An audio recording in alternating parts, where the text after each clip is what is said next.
इस साल की शुरुआत में अडानी ग्रुप पर हिडनबर्ग रिपोर्ट ने सैकड़ों पन्ने की जो रिपोर्ट दी थी, जो खुलासे उसमें हुए थे, उसके बाद तो अडानी ग्रुप के शेयर बाजार में तबाही मच गई थी। वो तबाही सभी को याद है। उसी तबाही के बाद सुप्रीम कोर्ट ने निवेशकों के पैसों को बचाने के लिए और उनकी सुरक्षा के लिए एक जांच कमेटी का गठन किया था। सुप्रीम कोर्ट की इस कमेटी ने अब एक रिपोर्ट जारी की है, जो रिपोर्ट अब सार्वजनिक हुई है, जिसके बाद अडानी ग्रुप खुश है। अडानी ग्रुप को सुप्रीम कोर्ट द्वारा नियुक्त की गई जांच कमेटी ने तमाम आरोपों पर कुछ भी गलत नहीं होने की बात निकल करके सामने आई है। ये रिपोर्ट ऐसे समय में आई है जब सुप्रीम कोर्ट ने सेबी की जांच को लेकर सुनवाई चल रही है और 3 महीने का वक्त दिया जा चुका है, जो अडानी ग्रुप के लिए एक बड़ी राहत से कम नहीं है। नमस्कार, मैं हूं कुलदीप द्विवेदी और आप देख रहे हैं वन इंडिया हिंदी।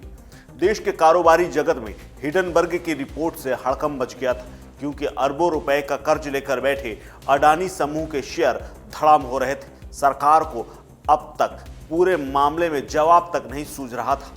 फोर्ब्स ने भी अडानी को एक बड़ा झटका दिया था। फोर्ब्स ने आरोप लगाया था कि गौतम अडानी के भाई विनोद अडानी ने रूस से लोन लेने के लिए एक बड़ा खेल किया है, ये आरोप लगाए गए थे। वहीं नाथन एंडरसन के नेतृत्व वाली हिडनबर्ग रिपोर्ट में अडानी ग्रुप पर कर्ज और गौतम अडानी की कंपनियों के शेयरों में हेरफेर समेत 88 गंभीर आरोप लगाए गए थे। अमेरिकी शॉर्ट सेलिंग फर्म हिडनबर्ग ने 24 जनवरी को 2023 को रिपोर्ट जारी कर अडानी ग्रुप की कंपनियों को ओवर वैल्यूड बताया था और अकाउंट में हेर फेर करने का आरोप लगाया था। हालांकि हिडनबर्ग के आरोपों को अडानी ग्रुप ने खारिज कर दिया था, लेकिन विपक्ष ने इस मुद्दे को लेकर जमकर बवाल मचाया और जब मामला सुप्रीम कोर्ट पहुंचा तो सुप्रीम कोर्ट ने जांच के लिए एक कमेटी का गठन कर दिया।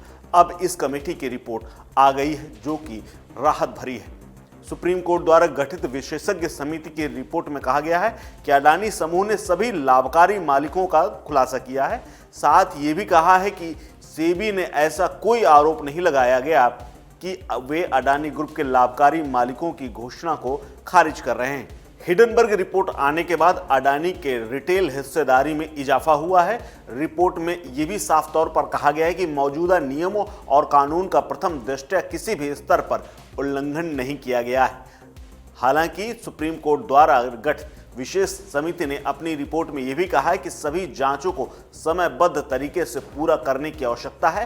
पैनल वर्तमान में यह निष्कर्ष नहीं निकाल सकता कि कीमतों में हेर फेर के आरोप में नियामक की विफलता रही है।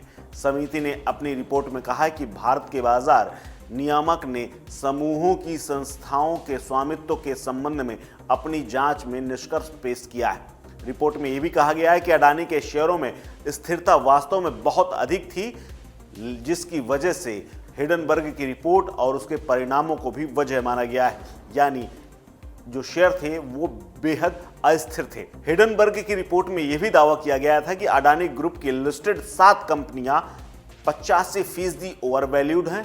रिपोर्ट में यह भी दावा किया गया था कि अडानी समूह दशकों से स्टॉक्स हेयर फेयर और मनी लॉन्ड्रिंग में लगा हुआ है।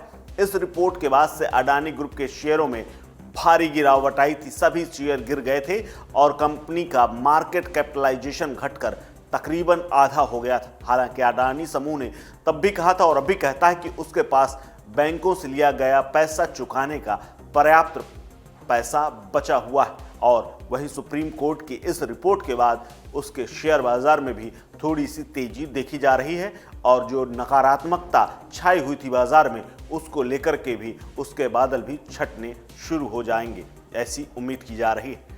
इस खबर में फिलहाल इतना ही। अपडेट्स के लिए बने रहिए वन इंडिया हिंदी के साथ। नमस्कार।